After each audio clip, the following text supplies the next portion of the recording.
Good morning, everyone. Good morning. Thank you for being here.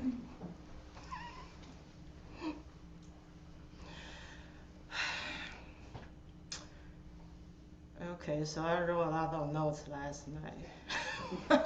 I don't know how it's going to flow, so if it's incoherent, pardon me. So I guess I should introduce myself in case some people don't know me. So my Dharma name is Cheng. Guo means fruit or result. Cheng means sincerity. And those are the Chinese words. My main lineage is the Chinese Dharma drum, started by Master Sheng in Taiwan.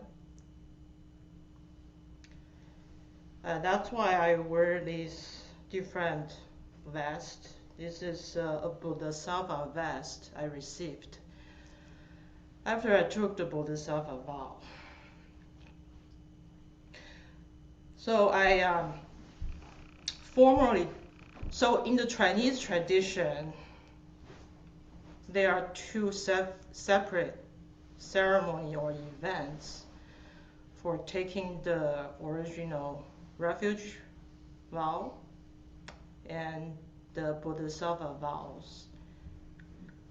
I took my original refuge vow with the 5 basic precepts in 1999 under Master Sheng in his small temple in Elmhurst, New York.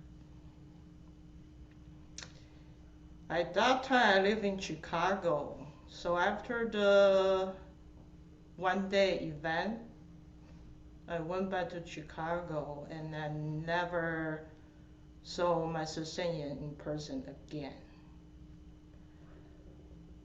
And then like maybe 3 years after that, I was back in Taiwan.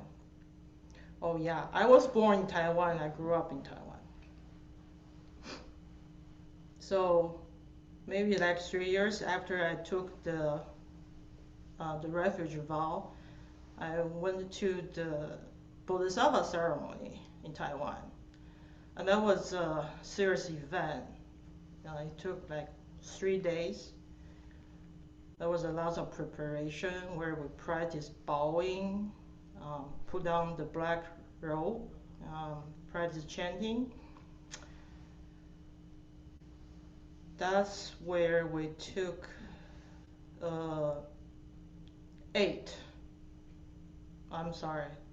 are 10 Bodhisattva vows in the Chinese lineage. And then after the ceremony, we received this vest, the Bodhisattva vest. So,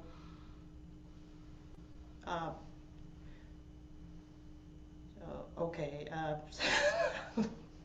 people here in the US, I usually just tell people to call me Joyce. It's easier to remember than Guo Chen, or my original given Chinese name, which is Yu Ping. Yu means fragrance from flowers. Ping means justice or equality. But anyway, so I don't know why I go by Joyce. So during school years in Taiwan, we had to take English classes, and everybody had to pick the English name. So that was pretty much just a random pick. I'm just stuck with until now. Oh, I don't know. I don't know. It's kind of weird because when I was growing up, I didn't really find much joy in life. I was always immersed in this great questioning of what this life is about, why people are so obsessed with making money or drinking themselves to death, or just, I don't know, exhausting themselves with their kids. I don't know. I just didn't find any of that stuff making any sense to me. So I was always just thinking in this great questioning most of the time. So I didn't find joy, and really have no idea why I picked Joyce. Okay. Okay, so this is, I have been seriously practiced for maybe like 10 years. But today is the first time for me to give a talk, which is pretty strange.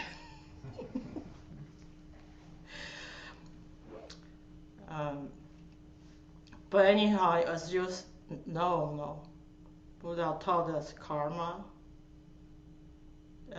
Everything is just unfolding all causes and conditions. So since I've been receiving teachings for the past 10 years or longer, so this is my karma to give a talk, to give back to the community. Hopefully you'll find one thing that's useful from my rambling.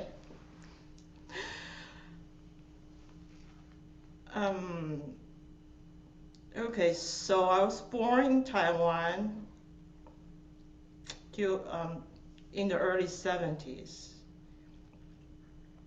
That was a time like after the war in China between the nationalist army and the communist. Both of my parents fled to Taiwan with the nationalist army.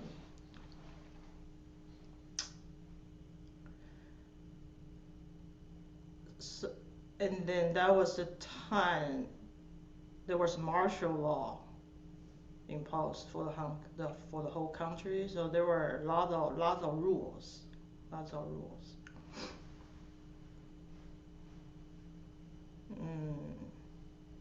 how I grew up. And also the prevalent, dominant religious practice both in China and Taiwan are Buddhism and Taoism. So I grew up with the influence of Buddhism and Taoism. The most common way people practice Buddhism and Taoism in Taiwan and China are chanting Buddha's names and praying to go to the Western Pure Land after death. They also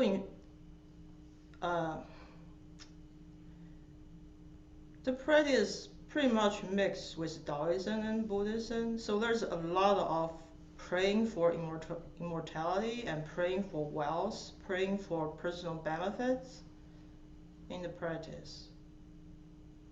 That's the influence I grew up with. So my family, my mother's mother was a long time Pure Land practitioner. She had an altar at home, and she spent most of her day in her room just reciting Amita Buddha's name. She was very quiet, very loving,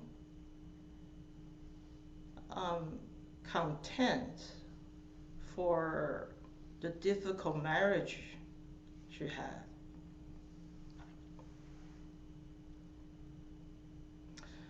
So that impressed me a lot.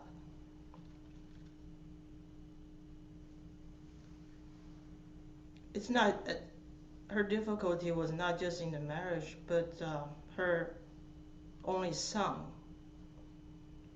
who was a long-time alcoholic. Um, and he had 3 sons. And my oldest cousin was a big rebellious, a big rebel in his youth.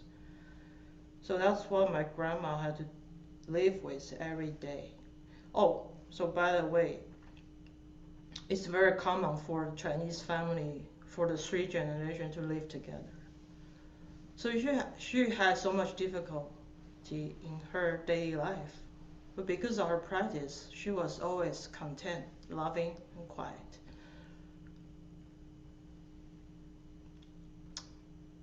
That really impressed me. So until now, I still vividly remember her. Well, myself was a big rebel when I was younger. So at that time, I don't know, I just really questioning what she was doing and didn't have much respect for her. But of course, now I repent. I regret I did that. I just really have so much gratitude for her showing me the benefit of the practice. So my life started kind of like the Buddha's Shakyamuni's life. But the one difference was Buddha was kind of smoothly born. Well, not really. He was stuck in his mom's tummy for like 6 years or something. It was a long time. I was stuck in my mom's tummy for quite a while. I was sitting upright in my mom's womb. I did not want to turn. So I was doing zazen. I didn't want to turn. I didn't want to come out being a human.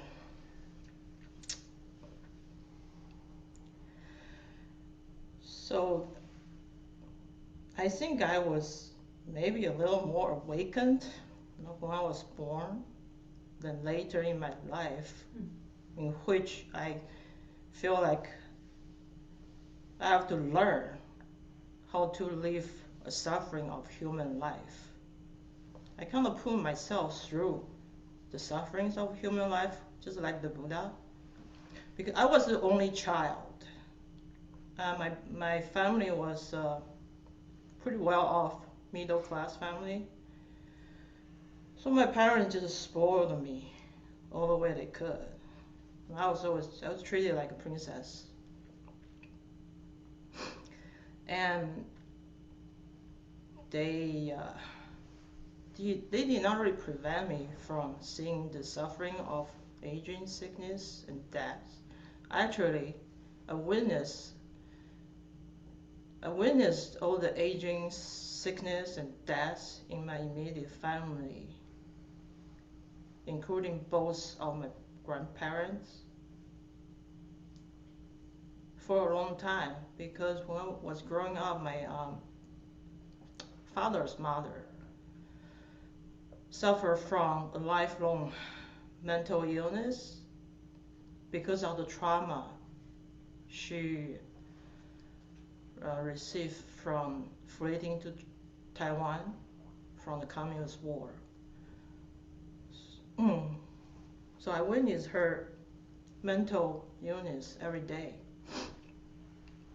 Then her husband, my grandfather,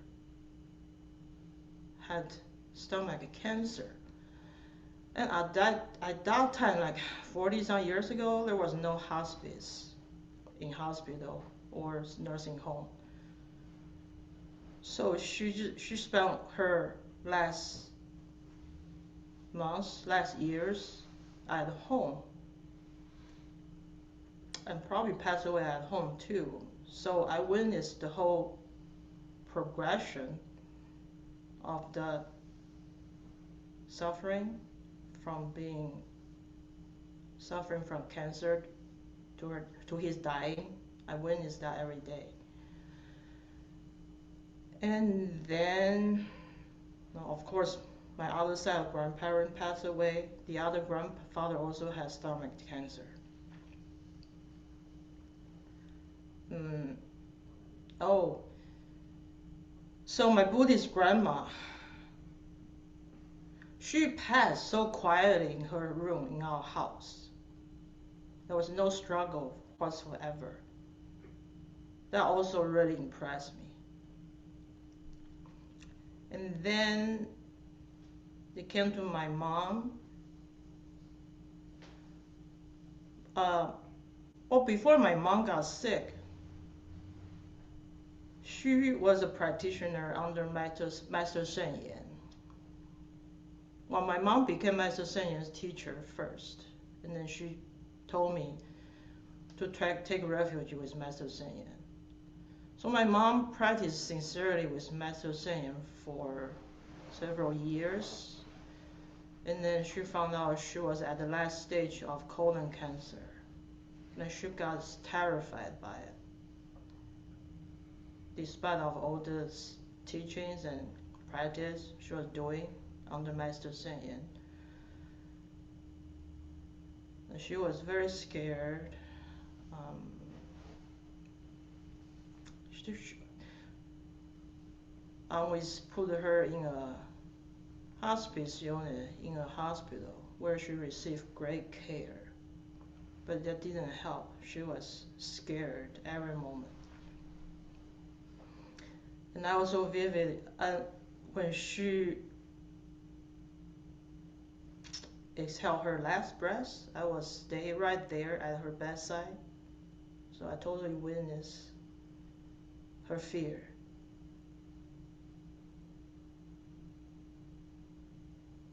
So I mean that also added to my questioning mind that why could grandma pass away so peacefully, and why did my mom, being a practitioner, pass away with so much fear?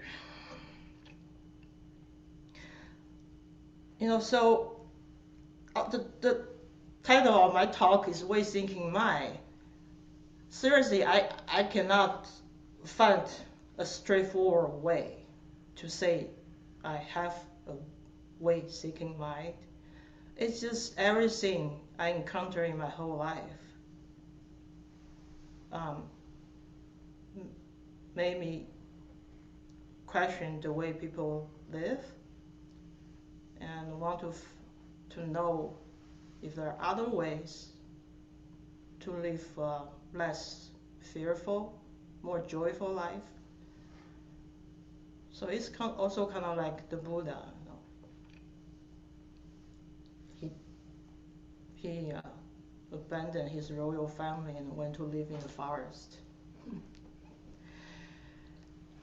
So after college, I tried to abandon my princess treatment in Taiwan. So I convinced my parents to send me to the US to get a master's degree. And I also convinced them to give me very minimal monthly stipend just so I can survive. So of course I had I had an apartment, I had food. It's nothing like the austerity Buddha experience. But still, I kind of turned my princess life upside down. And then, I guess karma led me to try out the typical human life of getting married, have kids, had a good job in Chicago, commute every day, like crazy. What else? Of course, those things didn't bring happiness to me. Just after my first kid, my ex-husband and I started to argue a lot. We're both super stubborn. We wanted to go our own way. Each one is like my way or highway, Just and then that lasted for then I had a second kid. It's so funny. I just So okay, I try out all those common way of people deal with their life. Okay, well maybe another kid will make things better. So I had that second kid. But anyway, so yeah, of course it didn't get better, it got worse. Got worse, totally got worse. I wanted my where's my kid this way. He had totally his own way. Like, that's crazy. But I think I was even more stubborn than him. I'm like, I don't I don't think a divorce will resolve everything. So I'm like, I didn't see we need to divorce, whatever. Then he gave up. He wanted a divorce. So I just went along. It turned out to be great. Turned out to be great. So on this path, I've discovered your great enemies are actually great teachers.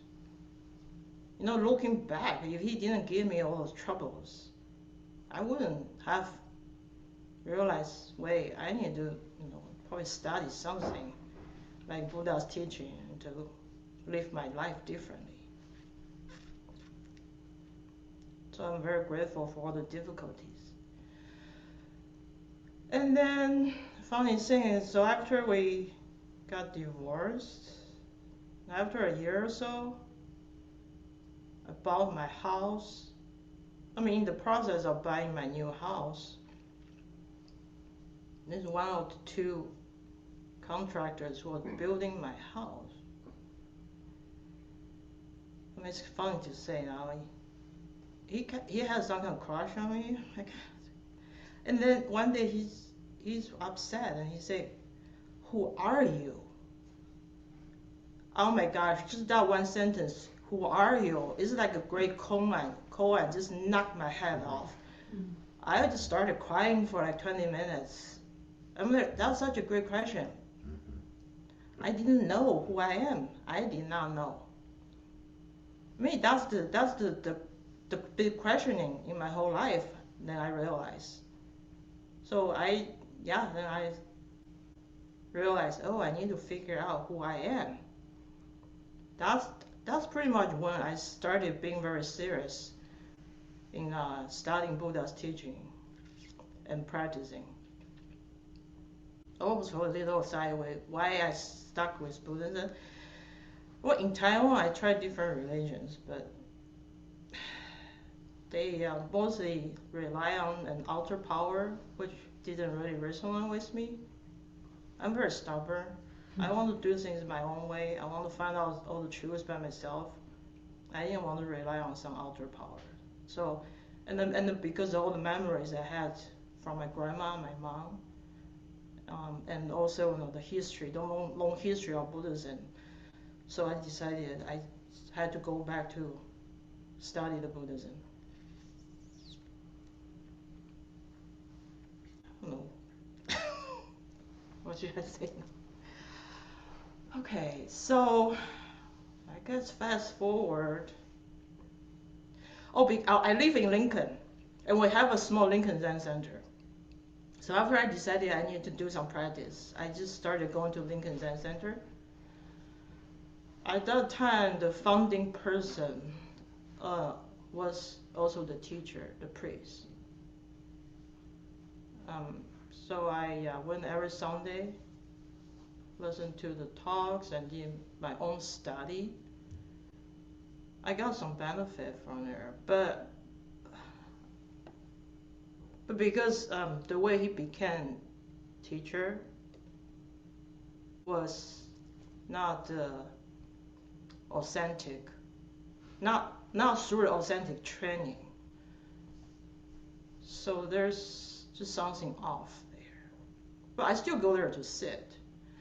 And then about 2017, I found out this place, and they were resident priests / teachers. They seem to be more authentic, so I came here to study. I guess my suspicion was kind of right. Yeah, the talks were fine, but something So it's still off. We found out later during COVID. Yeah, so I don't know. I think during the past, I'm very sincere. I'm very sincere to find out truth. But I still question everything. I question everything until I personally verify and clarify the teaching.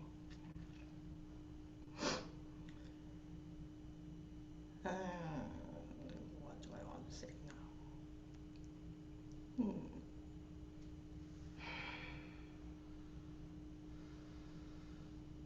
Oh yeah, okay. So I started coming here about 2017. I was pretty sincere. I got some good teaching from the teacher at that time. And then COVID hit, this place had to close. And then teacher had some strange behavior that we had to have to go back home. So I started looking for, no, I didn't really start looking for. The universe brought me back to my Dharma drum lineage. Oh yeah, I forgot to say. Okay, so back in 1999, I was living in Chicago. I took refuge with Master Cheng in the Dharma drum lineage. We have a Chicago chapter of Dharma drum. So I went to their practice every weekend. They practice both the chanting and meditation. Well, at that time, my life was so busy. Every time I sat down, I fell asleep. So I didn't really take the meditation too seriously. I mostly did the chanting practice. I learned to be a chant leader. I play all the instruments. I led the chanting. That was a really good practice. The only shortcoming of that practice is they follow the common way of people practice chanting. That is that they are praying to go to a different place called the Western Pure Land.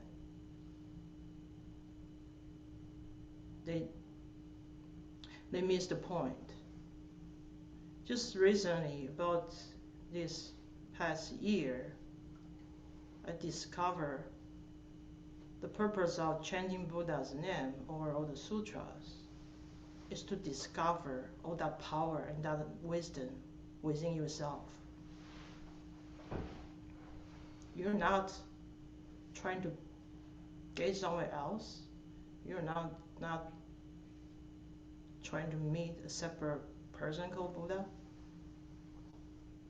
Everything you're chanting is within you. Because we're born, we're created by the wisdom of Buddha.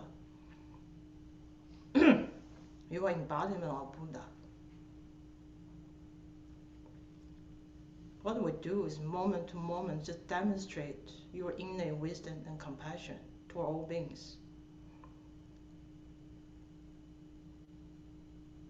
And there's no time or space limitation to your demonstration.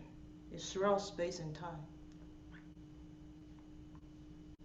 It's like Buddha's teaching, from 2,600 years ago.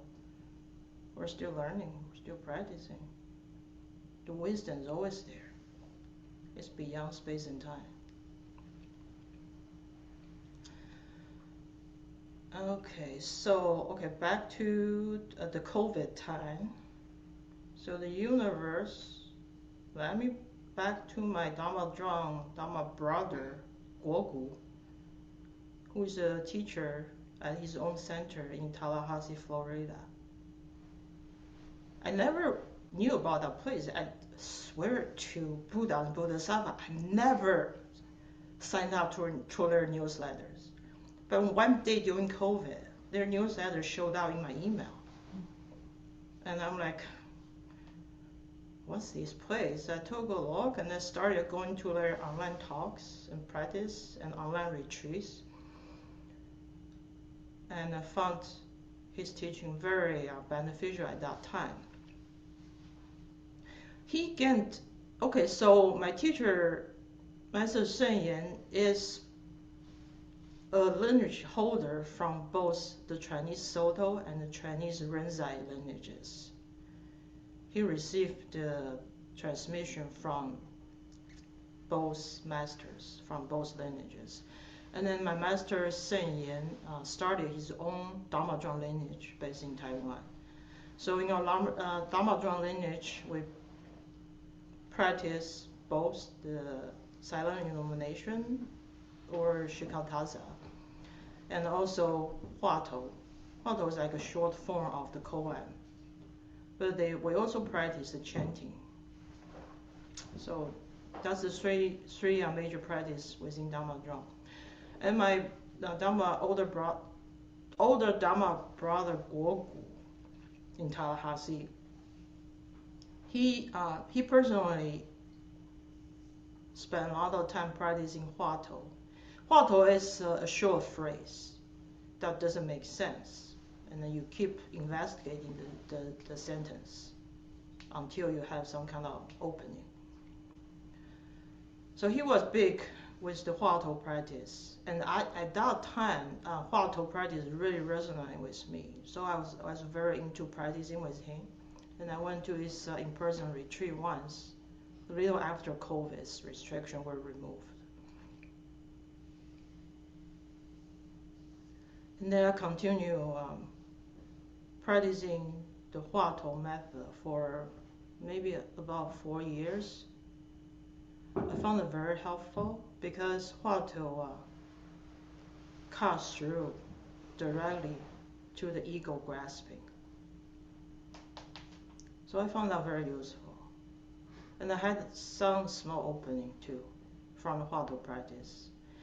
And then Huatou practice is kind of like blowing a broom. At some point, the broom burst.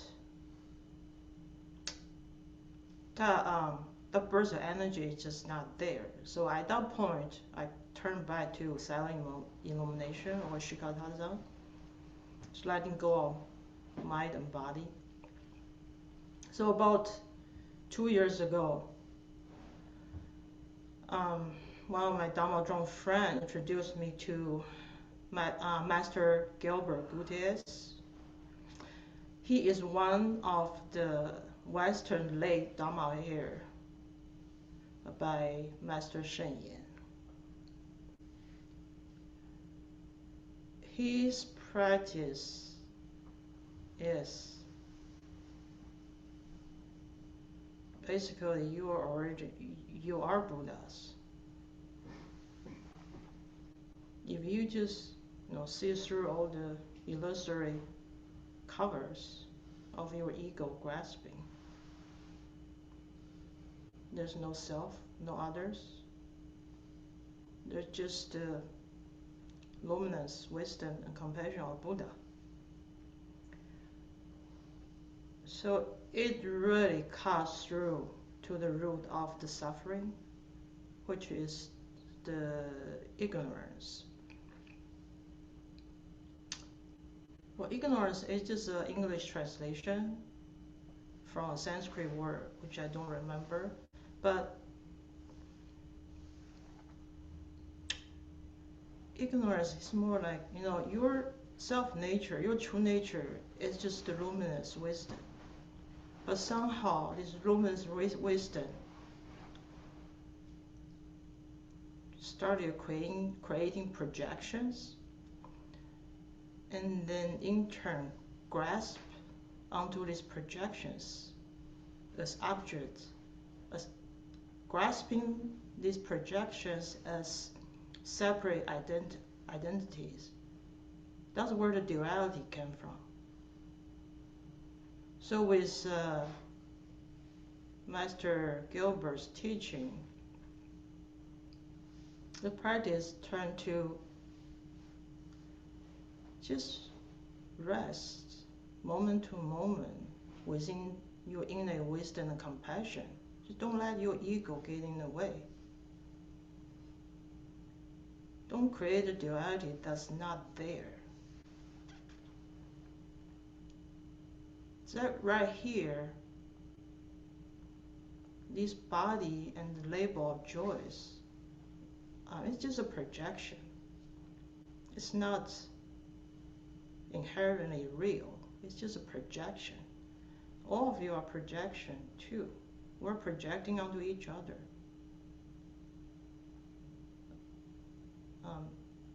So I see all of you as Buddhas because you're made of Buddha nature. And I have so much gratitude for all of you being here to let me practice my wisdom and compassion. Okay, so let me see. Something I want to say. What else I want to say?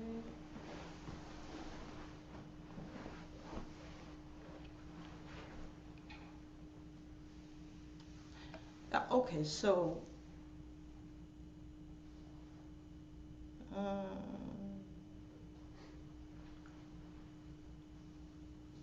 because we are born of Buddha nature, we will have the innate wisdom and compassion. And how do we manifest this wisdom and compassion? Is through our great vows to awaken all the illusory beings, awaken to our true nature.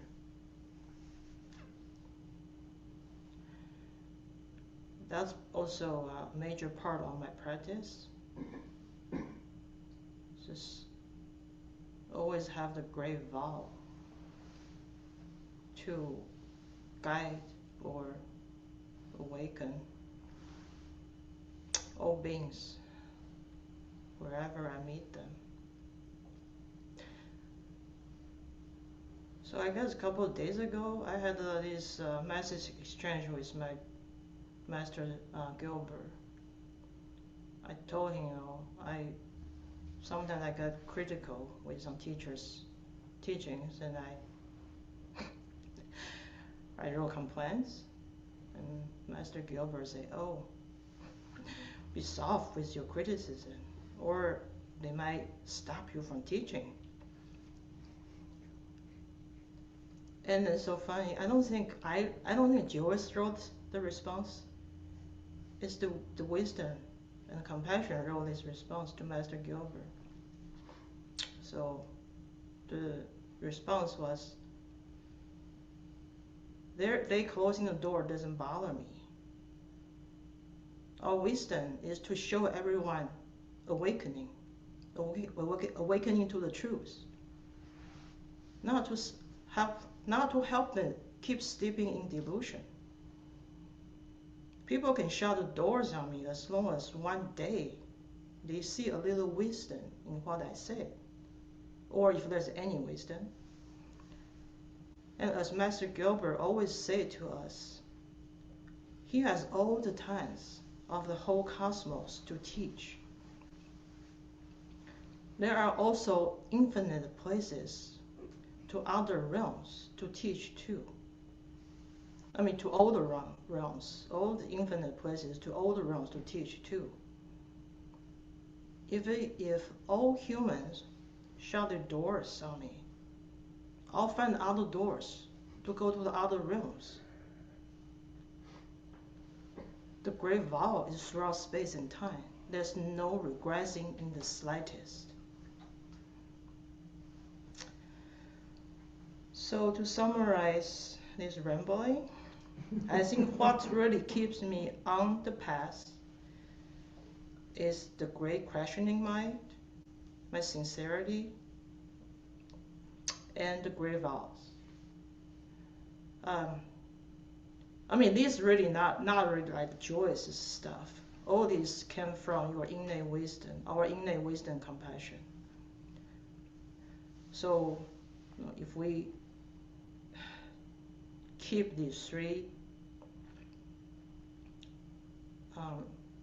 factors, great questioning mind, sincerity, and great vows, the rest of the practice will unfold naturally. Well, thank you very much.